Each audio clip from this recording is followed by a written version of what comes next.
Assalamualaikum warahmatullahi wabarakatuh. Perkenalkan, nama saya Salsabila Andisyari dengan NIM 200222171. Baiklah, di sini saya akan menjelaskan materi administrasi dan supervisi pendidikan yang berjudul Bidang Administrasi Ketetausahaan. Baiklah, pada materi pertama saya akan menjelaskan tentang bagaimana itu pengertian dari bidang administrasi ketetausahaan. Tata usaha adalah suatu peraturan yang terdapat dalam suatu proses penyelenggaraan pekerja atau pekerja di suatu lembaga. Nah, jika kita kaitkan dengan sekolah, tata usaha ini dapat diartikan sebagai suatu proses penyelenggaraan kerja di sekolah. Sedangkan kita kaitkan di PT, dapat diartikan bahwa suatu proses penyelenggaraan kerja di sebuah PT. Nah, dalam teori ini membagi ketetausahaan ke dalam beberapa perspektif yang berpikir. Yang pertama yaitu menghimpun, yang kedua yaitu mencatat, yang ketiga yaitu mengolah, yang keempat itu mengadakan, dan yang kelima yaitu mengirim, dan yang terakhir yaitu menyimpan. Baiklah, di sini saya akan menjelaskan satu persatu tentang yang sudah saya sebutkan tadi. Yang pertama itu menyimpan, menghimpun. Menghimpun dapat diartikan sebagai itu mengumpulkan atau mencari atau mengusahakan tersedianya segala hal yang belum ada atau sebagiannya bersatukan menjadi suatu himpunan atau disebut dengan suatu kesatuan. Nah, yang kedua yaitu mencatat. Mencatat ini dapat diartikan sebagai segala informasi itu dicatat, baik itu di atas kertas maupun di dalam komputer. Proses ini sangat dimiliki oleh peranan yang penting ketika suatu data dan informasi dibutuhkan, maka kita akan memiliki suatu bukti yang dapat memberikan apa yang diminta. Dan yang ketiga yaitu mengolah. Mengolah ini dapat diartikan sebagai berbagai macam kegiatan yang dikerjakan terkait dengan berbagai macam hal yang sifatnya informasi. Nah, itu diolah dengan maksudnya itu menyajikan dalam bentuk informasi yang lebih jelas. Dan yang keempat itu mengadakan. Mengadakan ini dapat kita artikan sebagai kegiatan memperbanyak dengan berbagai cara dan menggunakan alat suatu dengan jumlah yang dibutuhkan. Nah, dalam dilakukan dengan cara scan atau ini berkaitan dengan kebutuhan banyak orang yang ada di lembaga. Nah, yang kelima yaitu mengirim.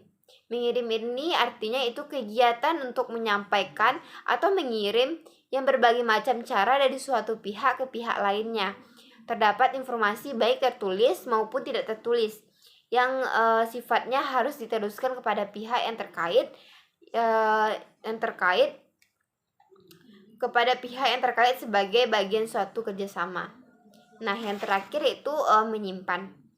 Artinya segala informasi yang dimiliki atau kepentingan atau makna bagi suatu lembaga itu disimpan dan ditaruh di dalam suatu tempat tertentu. Maksudnya itu hal ini biasanya berkaitan dengan suatu yang mempunyai potensi menguntungkan dan merugikan suatu lembaga. Nah, setelah saya menjelaskan tentang pengertian dari administrasi ketetausahaan ini, saya dapat menyimpulkan bahwa administrasi tata usaha ini adalah segenap atau proses kegiatan pengelolaan surat menyurat yang dimulai dari penghimpunan atau menerima, mencatat, mengelola, mengadakan, mengirim, dan menyimpan semua bahan keterangan yang diperlukan oleh organisasi tertentu. Nah, materi kedua saya akan menjelaskan tentang bagaimana itu proses dari administrasi keuangan. Yang pertama yaitu tugas pokok urusan administrasi ketetausahaan, yaitu melaksanakan ketetausahaan sekolah dan bertanggung jawab kepada kepala tata usaha dengan rincian tugas sebagai berikut. Yang pertama itu dapat menyusun program kerja atau tata usaha di sekolah. Yang kedua itu mengelola keuangan sekolah. Dan yang ketiga itu mengurus administrasi keuangan ketenagaan atau bisa disebut dengan TU. Dan yang keempat itu membina dan mengembangkan karir pegawai tata usaha sekolah. Selanjutnya itu menyusun administrasi perlengkapan di sekolah, penyusunan dan penyajian data statistik sekolah, mengkoordinasikan dan melaksanakan 7K, atau yang terakhir itu penyusunan laporan pelaksanaan kegiatan pengurusan ketatausahaan secara berkala. Baiklah, saya akan menjelaskan proses kedua administrasi ketatausahaan ini. Yang kedua yang adalah surat menyurat tata persuratan dalam lingkungan Kemendikbud. Mendefinisikan surat adalah sarana komunikasi yang tertulis suatu informasi untuk disampaikan kepada pihak lain. Selanjutnya itu terdapat jenis-jenis surat. Yang pertama itu surat dinas, nota dinas, memo, dan surat kawat. Proses ketiga adalah tugas pokok bendaharawan sekolah melaksanakan seluruh administrasi keuangan sekolah, meliputi keuangan rutin yang berupa dana BOS, dana komite sekolah, dan dana dari sumber lainnya yang bertanggung jawab langsung kepada kepala tata usaha dengan rincian tugas sebagai berikut. Yang pertama itu dapat menyimpan dokumen rekening. Yang kedua itu mengajukan pembayaran. Yang ketiga itu membuat laporan penggunaan keuangan dana BOS, komite, atau sekolah yang sumber lainnya. Yang selanjutnya itu melaksanakan pengambilan dan mengembalikan serta pembayaran keuangan negara sesuai dengan petunjuk. Dan yang selanjutnya itu menyimpan arsip dokumen dan SPJ keuangan, membuat laporan posisi anggaran daya, dan membuat lembar hasil waskat. Nah, menjadikan atau melaksanakan tugas kebendaharaan dari setiap kepanitiaan yang dibentuk oleh sekolah. Membentuk keuangan berdasarkan sumber keuangan pada buku kas, umumnya membantu dan tabelaris. Setelah itu yang fungsi keempat itu pokok urusan inventarisasi dan kelengkapan. Melaksanakan administrasi, inventarisasi, dan kelengkapan sekolah bertanggung jawab kepada kepala tata usaha dengan rincian tugas sebagai berikut. Yang pertama itu dapat mencatat penerimaan barang inventaris dan non-inventaris. Yang kedua itu mengisi buku induk inventaris. Yang ketiga itu mengisi buku golongan inventaris. Dan selanjutnya itu dapat membuat buku penerimaan dan pengeluaran barang non-inventaris. Baiklah, di sini saya akan mencoba lagi untuk menjelaskan materi selanjutnya, itu tentang bagaimana itu proses selanjutnya dari administrasi keuangan ini. Saya sudah membahas tentang 4 proses tadi. Nah, selanjutnya proses kelima, yaitu proses pokok urusan administrasi kepegawaian. Melaksanakan administrasi kepegawaian ini bertanggung jawab kepada kepala tata usaha dengan rincian tugas sebagai berikut. Yang pertama yaitu dapat mengisi buku induk pegawai. Yang kedua itu membuat dokumen guru atau pegawai, tentang guru atau pegawai. Dan yang ketiga itu membuat daftar prediksi kenaikan tingkat atau golongan gaji yang terkait pada guru atau pegawai, dan mengajukan berkas usulan permohonan kenaikan gaji berkala guru atau pegawai, membuat daftar hadir guru dan pegawai, dapat menyimpan berkas data atau arsip kepegawaian, dan membuat SK pembagian tugas dan surat tugas, membuat daftar gaji, membuat daftar pembayaran honorarium dan kesejahteraan. Nah, yang terakhir yaitu tugas pokok urusan tugas yang terakhir yaitu tugas pokok urusan administrasi kesiswaan. Dapat melaksanakan administrasi kesiswaan bertanggung jawab kepada kepala tata usaha dengan rincian tugas sebagai berikut.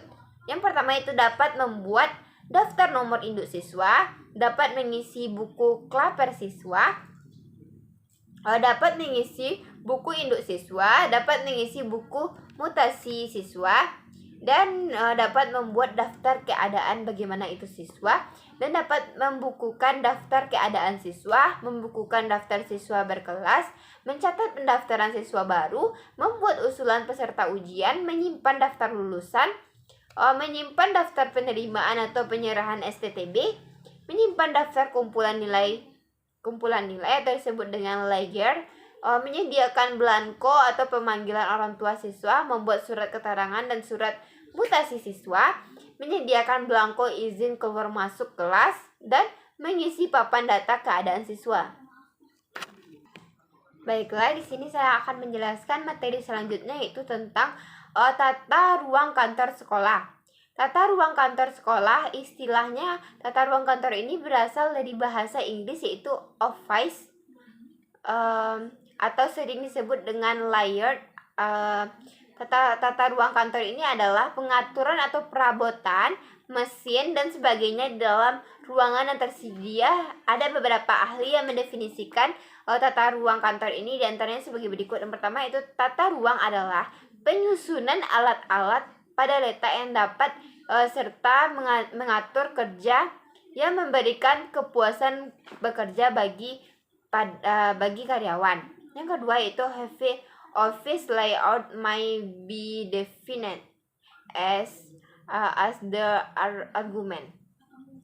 Pada ini, tata ruang kantor dapat dirumuskan sebagai penyusunan perabot dan alat perlengkapan pada luas yang tersedia.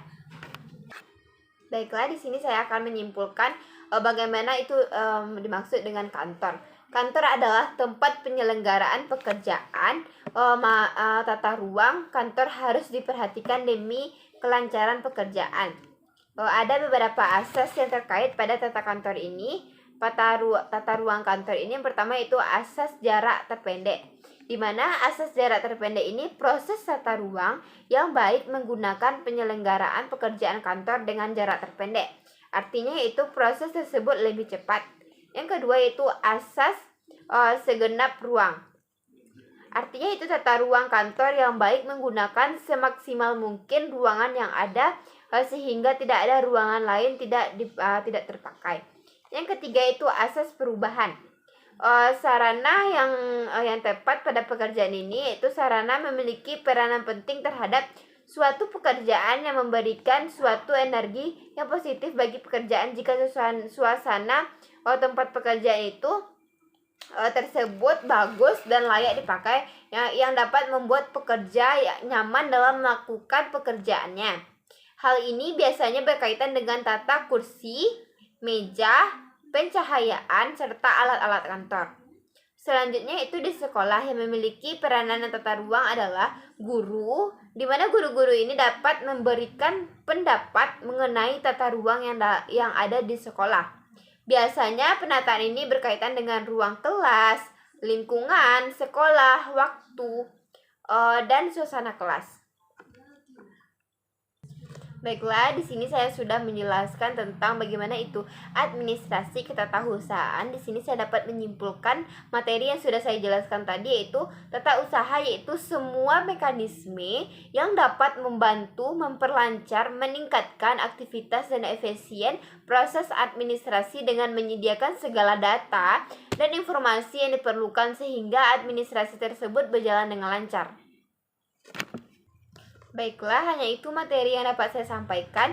Jika ada salah kata atau yang tidak jelas, saya mohon maaf. Saya akhiri dengan wabillahi taufiq wal hidayah. Wassalamualaikum warahmatullahi wabarakatuh.